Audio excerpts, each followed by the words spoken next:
Assalamualaikum warahmatullahi wabarakatuh. Salam sejahtera untuk kita sekalian.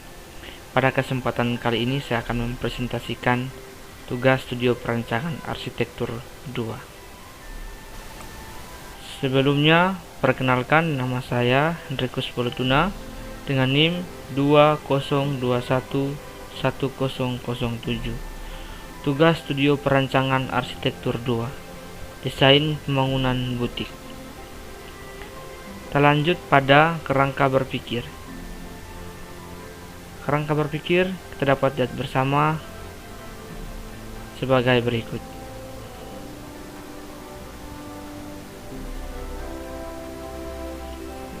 Kita lanjut pada latar belakang. Usaha busana merupakan suatu bisnis yang berkembang pesat dari tahun ke tahun. Hal ini terlihat dari tingginya permintaan konsumen yang akhirnya membuat banyak usaha di bidang busana. Usaha dalam bidang busana yang semakin beragam mempermudah masyarakat untuk menentukan jenis busana yang sesuai dengan kesempatan, kepribadian, dan gaya hidup mereka. Kita lanjut pada konsep desain. Konsep desain di sini saya mengambil gaya arsitektur modern minimalis dengan tema serenity, yang artinya ketenangan. Karena fashion designer memerlukan ketenangan dalam merancang busana. Kita masuk pada pengertian objek. Pengertian objek dapat lihat bersama sebagai berikut. Lanjut pada fungsi objek. Selain untuk mencari keuntungan atau profit, usaha butik juga bertujuan untuk mencukupi kebutuhan masyarakat di bidang busana, serta ikut memajukan lingkungan usaha. Dengan adanya perencanaan tujuan, maka dapat menentukan perencanaan selanjutnya. Kita masuk pada data dan analisa site. Data lokasi site. Lokasi site berada pada Kabupaten Minahasa, Kecamatan Tondano Selatan, Kelurahan Perum Mahesa Unima, dan tepatnya berada pada Perum Mahesa Unima, Blok D. Alasan saya memilih site tersebut karena sebagian besar penduduk Perum dihuni oleh mahasiswa. Tempatnya strategis, lahan kosong, memiliki view yang bagus, udara yang segar, dan dapat diakses oleh kendaraan umum. Kita masuk pada data kontur tanah. Kita dapat lihat bersama data kontur tanah berbatu, kontur tanahnya miring. Potongan ketinggian kontur berada di atas 12 meter. Ketinggian dari permukaan aspal. Lanjut pada analisa kontur tanah. Pada analisa kontur tanah, saya mengambil beberapa alternatif. Alternatif yang pertama yaitu menggunakan pondasi telapak untuk di tanah yang berbatu sekaligus menopang bangunan 2 lantai. Alternatif yang kedua menggunakan pondasi tiang pancang untuk tanah yang berkontur sekaligus menopang bangunan 2 lantai. Alasannya karena pondasi telapak dan tiang pancang sangat cocok berfungsi untuk menopang beban, yakni 2 lantai pada tanah yang berkontur. Lanjut pada implementasi kontur tanah. Dengan alasan di atas, fondasi akan digunakan pada fondasi utama pada bangunan. Lanjut pada luas lahan. Kita dapat lihat bersama utara 15 meter, timur 20 meter, selatan 15 meter, barat 20 meter.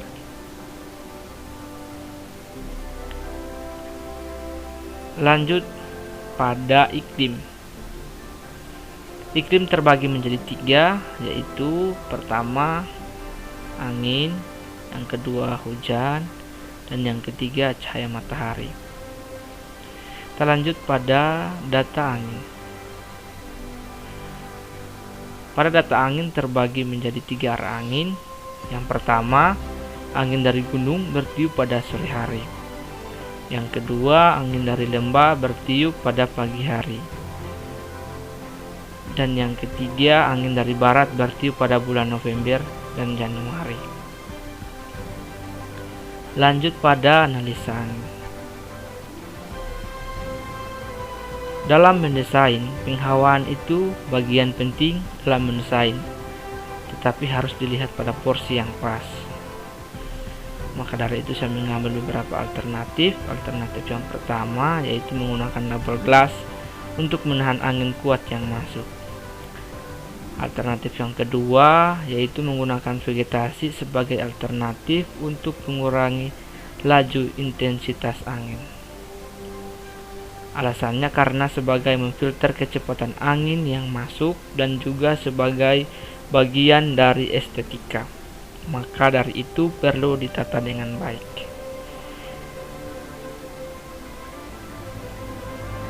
Lanjut pada implementasi analisis angin.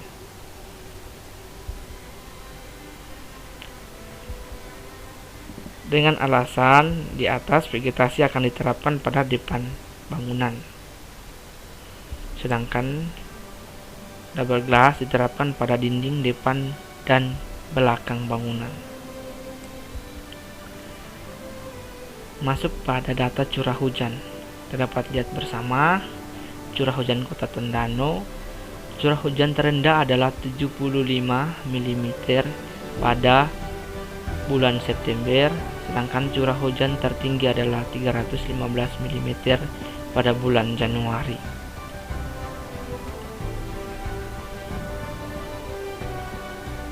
Kita masuk pada analisa curah hujan.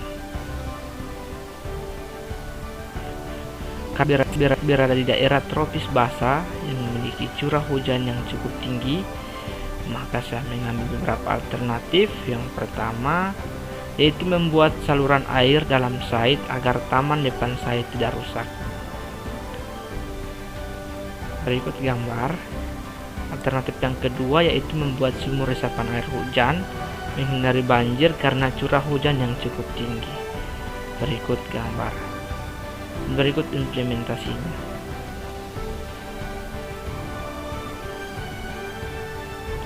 Lanjut pada cahaya matahari.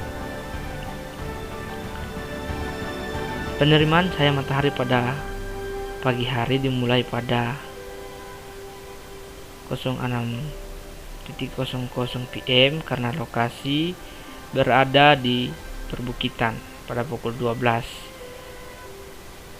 PM matahari berada di atas bangunan, jadi mendapat sinar matahari yang cukup baik. Pada sore hari, matahari sudah berada di belakang bangunan dan didesain tidak menerima cahaya matahari penuh karena sudah terhalang bukit. Lanjut pada analisa cahaya matahari.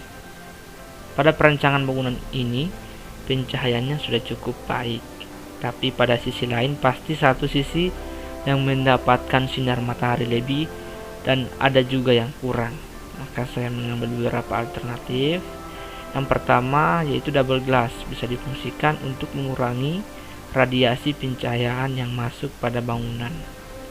Yang kedua yaitu vegetasi, juga dapat difungsikan untuk menghalau pencahayaan berlebih dan dapat mengurangi efek radiasi dari cahaya matahari.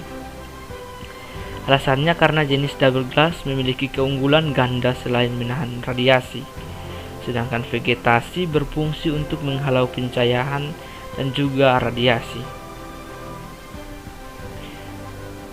Kita masuk pada implementasi pencahayaan.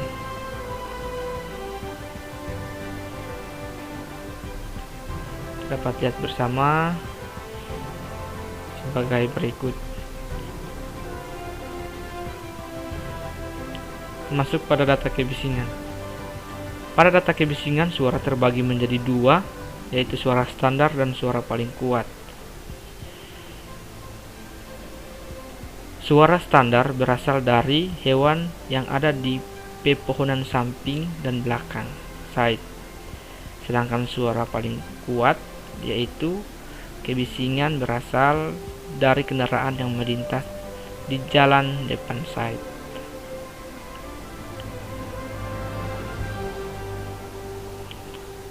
Kita masuk pada analisa kebisingan. Dalam perancangan ini, pembangunannya berada di jalan dan akibat turunnya hujan, jadi secara otomatis tidak lari dari kebisingan. Maka dari itu, analisis ini memberi solusi untuk mengatasi kebisingan itu. Alternatif yang pertama bisa menggunakan bahan glass wool karena merupakan bahan yang aman sebagai peredam suara pada atap. Alternatif yang kedua bisa menggunakan bahan rock wool yang diterapkan pada dinding. Alasannya karena material tersebut bagus dan sering diterapkan pada desain. Terlanjut pada data view. Kita dapat lihat bersama view yang pertama yaitu positif, view yang kedua positif, view yang ketiga negatif, dan view yang keempat positif. Analisa view. View bagian utara, timur, dan barat side positif dikarenakan terdapat pemandangan yang bagus di dekat side.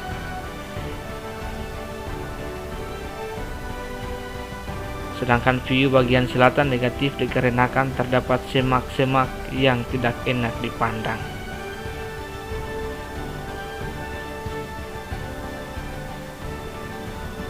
Jadi saya mengambil alternatif yaitu menggunakan vegetasi, yaitu dengan menambahkan vegetasi dalam side pada sisi selatan sehingga menjadi view positif. Berikut gambar. Alasannya karena vegetasi tersebut cocok, selain membuat view menjadi positif, vegetasi ini juga dapat dijadikan pagar atau pembatas.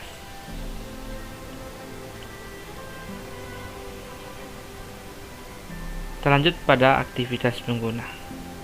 Aktivitas owner yaitu konsultasi dengan customer, mendesain, membuat busana, istirahat. Aktivitas pegawai yaitu melayani customer, melakukan transaksi, mendata dan menata busana, istirahat. Aktivitas customer yaitu konsultasi dengan owner, melihat baju, mencoba baju, transaksi, santai. Terlanjut pada kebutuhan ruang. Kebutuhan ruang pertama yaitu ruang baju, kamar mandi, tempat istirahat, ruang kerja, tempat ganti, kasir, gudang. Lanjut pada besaran ruang. Dapat lihat bersama kamar mandi, kasir, tempat ganti, tempat istirahat. Kita masuk pada hubungan ruang. Kita dapat lihat bersama hubungan ruang tersebut. Pada keterangannya, A sama dengan pencahayaan, B sama dengan penghawaan, C sama dengan sinar matahari, di mana lingkaran kuning sama dengan dekat, kotak hijau sama dengan agak dekat, dan X merah sama dengan jauh. Lanjut kita masuk pada sintesa. Sintesa pada kontur sebagai berikut. Beberapa alternatif kemungkinan pelaksana ekonomis fungsional estetika. Kesimpulannya, pondasi telapak lebih cocok untuk dijadikan pondasi utama sebagai penopang dan lebih mudah dipasang karena dangkal cocok dengan side yang berbatu. Lanjut pada sintesa, kita dapat lihat bersama. Kesimpulannya, keduanya boleh digunakan karena memenuhi syarat yang ditentukan, juga multiguna dalam perancangan ini. Lanjut pada sintesa curah hujan, kita dapat lihat bersama. Kesimpulannya, keduanya boleh digunakan karena memenuhi syarat yang ditentukan, serta karena posisi pembuatannya tidak merugikan satu sama lain antara kedua alternatif. Kita lanjut pada sintesa pencahayaan, kita dapat lihat bersama. Kesimpulannya, keduanya bisa digunakan karena memenuhi syarat yang ditentukan, juga multiguna dalam perancangan ini. Kita lanjut pada sintesa kebisingan, kita dapat lihat bersama. Kesimpulannya, keduanya bisa digunakan karena memenuhi syarat yang ditentukan karena posisi pembuatannya berbeda tempat. Kita lanjut pada sintesa view, terdapat lihat bersama sebagai berikut. Kesimpulannya, keduanya bisa digunakan karena tidak mempengaruhi satu sama lain kedua alternatif ini. Jadi walaupun vegetasi diletakkan dalam side, tidak akan mengganggu view yang lainnya, justru akan membuat view negatif menjadi positif. Lanjut pada studi bentuk sebagai berikut: titik, garis, bidang, dan bentuk.